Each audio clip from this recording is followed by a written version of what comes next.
প্রিয় অষ্টম শ্রেণীর শিক্ষার্থীরা, আশা করি তোমরা সকলেই বেশ ভালো আছো। আজকের ভিডিওতে আমি তোমাদের গণিত বইয়ের অনুশীলনী 3-এর প্রশ্ন নাম্বার 3 এবং 4-এর সমাধান করব। এর আগের ভিডিওতে আমি এই 1 আর 2 এর সমাধান করছি, তোমরা চাইলে আগের ভিডিওটাও দেখে আসতে পারো। তো চলো প্রথমে আমরা 3 নাম্বার অঙ্কের সমাধান করি। দেখো 3 নাম্বার প্রশ্নে কি আছে যে একটি পুকুরের দৈর্ঘ্য 60 মিটার এবং প্রস্থ 40 মিটার। পুকুরের পাড়ের বিস্তার 3 মিটার হলে পাড়ের ক্ষেত্রফল নির্ণয় করো। চলো এটা সমাধান করি আমরা। তো এটা হচ্ছে মূলত পুকুরটা, এই যে ভিতরে হইতেছে পুকুরটার দৈর্ঘ্য হইতেছে 60 মিটার এবং প্রস্থ হইতেছে 40 মিটার এবং পুকুরের পাড় হইতেছে 3 মিটার। পুকুরের পাড়ের বিস্তার দেওয়া আছে 3 মিটার এবং এটা হইতেছে পাড়, মূলত এই যে পাড়ের বিস্তার 3 মিটার দেওয়া আছে প্রশ্নে। আচ্ছা, তো দেওয়া আছে পুকুরের দৈর্ঘ্য 60 মিটার, পুকুরের প্রস্থ 40 মিটার। সুতরাং পুকুরের ক্ষেত্রফল কি? দৈর্ঘ্য গুণ প্রস্থ হবে, তাহলে 60 গুণ 40 বর্গমিটার, অর্থাৎ 2400 বর্গমিটার। পুকুরের পাড়ের বিস্তার 3 মিটার, এটা প্রশ্নে দেওয়া আছে। সুতরাং পাড় সহ পুকুরের দৈর্ঘ্য, দেখো পুকুরের দৈর্ঘ্য তো 60 মিটার, তাহলে যদি পাড় সহ হিসাব করতে যাই তাহলে এইটুকু আর এইটুকু বাড়বে। এখানে 3 মিটার, এখানে 3 মিটার, এই দুই পাশেরটা তার সাথে যোগ, মানে এই এই এই দুই পাশের 3 মিটার করে যোগ হবে 60-এর সাথে। তাহলে দেখো 60 যোগ 3 গুণ 2, দুই পাশে 3 মিটার পার এবং দুই পাশে আছে তাই 2 দ্বারা গুণ করলাম, অথবা 3 যোগ 3ও লিখতে পারো তোমরা। 60 যোগ 3 গুণ 2 মিটার, অর্থাৎ 60 যোগ 6 মিটার, মানে 66 মিটার। আবার দেখো পার সহ পুকুরের প্রস্থ, দেখো এখানে দেখো প্রস্থ তো এটা, তাই না? এই যে এইটুকু অংশ, এই যে এখান থেকে এই পর্যন্ত প্রস্থ, তাহলে যদি এই 3 মিটার সহ আমরা যোগ করি তাহলে কি এই পাশ এবং এই পাশ যোগ হবে, মানে এই 3 মিটার যোগ হবে। তাহলে পার্শ্ব পুকুরের প্রস্থ 40 যোগ 3 গুণ 2, অথবা তোমরা চাইলে 40 যোগ 3 যোগ 3ও লিখতে পারো, এত মিটার। 40 যোগ 6 মিটার, 3 গুণ 2 মানে 6, অর্থাৎ 46 মিটার। এখন আমরা পার্শ্ব ক্ষেত্রফল বের করি।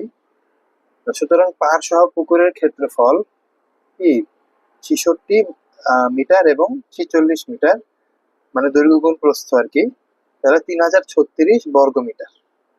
এখন প্রশ্নে কিন্তু বলছিল যে পাড়ের ক্ষেত্রফল বের করতে, তাহলে আমরা পাড় সহ ক্ষেত্রফল এবং পাড় বাদে যে ক্ষেত্রফল, মানে পুকুরের যে ক্ষেত্রফল, সেটা যদি বিয়োগ করে দিই পাড় সহ ক্ষেত্রফল থেকে, তাহলে কিন্তু আমরা পাড়ের ক্ষেত্রফল পেয়ে যাবো। তাহলে সুতরাং পাড়ের ক্ষেত্রফল, এই দেখো পাড় সহ ক্ষেত্রফল বিয়োগ শুধুমাত্র পুকুরের ক্ষেত্রফল বা পাড় বাদে ক্ষেত্রফল বর্গমিটার, অর্থাৎ 3036 থেকে 2400 যদি বিয়োগ করি তাহলে হবে 636 বর্গমিটার।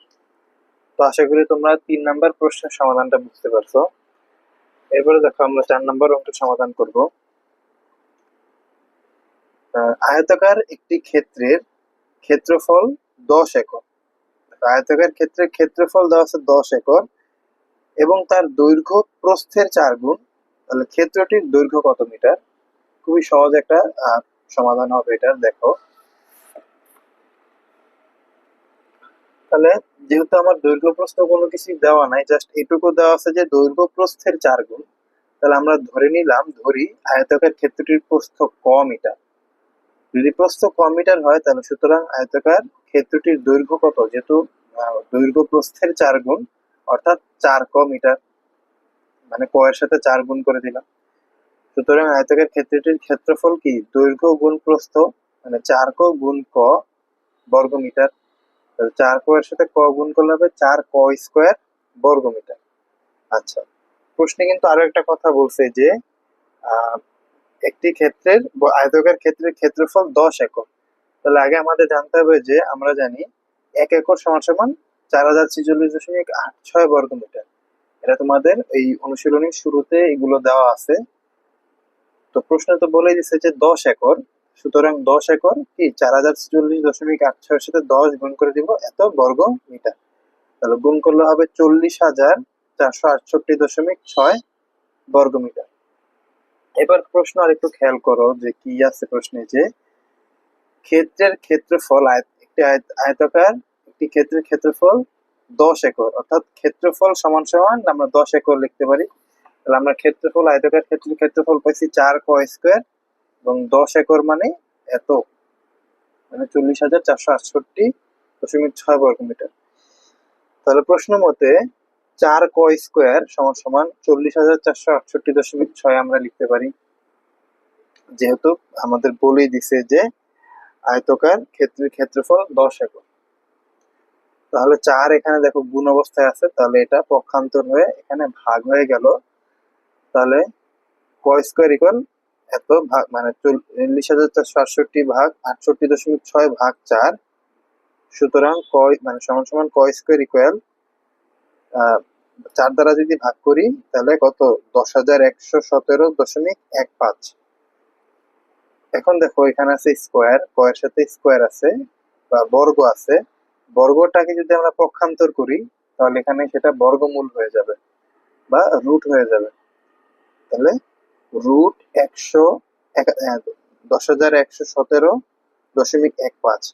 তাহলে আমরা যদি 10,117.15 কে ক্যালকুলেটরে রুট করি, অর্থাৎ বর্গমূল করি, তাহলে কিন্তু ক এর মান আসবে 100.584, মানে সামথিং আরো কিছু আসবে। তো দশমিকের পরে 2 ঘর বা 3 ঘর লিখলেই হয়ে যাবে। তো এত মিটার প্রায়, তো ক এর মান আমরা পাইছি 100.584 মিটার প্রায়। তাহলে ক মানে তো প্রস্থ, আমার তো প্রশ্নে প্রস্থ চাই নাই, চাইছে দৈর্ঘ্য। সুতরাং প্রস্থ যেটা সেটা লিখলাম, আর দৈর্ঘ্যকে জাস্ট কি করব, যেহেতু দৈর্ঘ্য প্রস্থের 4 গুণ ছিল, তাহলে আমরা কি করব, 4 দ্বারা গুণ করে দিব, অর্থাৎ 100.584 এর সাথে আমরা 4 গুণ করে দিছি, তাহলে গুণ করলে হলো 402.34 মিটার। তো প্রশ্নে কিন্তু এই দৈর্ঘ্যই চাইছে, এইটাই হচ্ছে আমাদের অ্যান্সার। তো আশা করি তোমরা 3 নাম্বার এবং 4 নাম্বার এই দুইটা অঙ্কেরই সমাধান বুঝতে পারছো।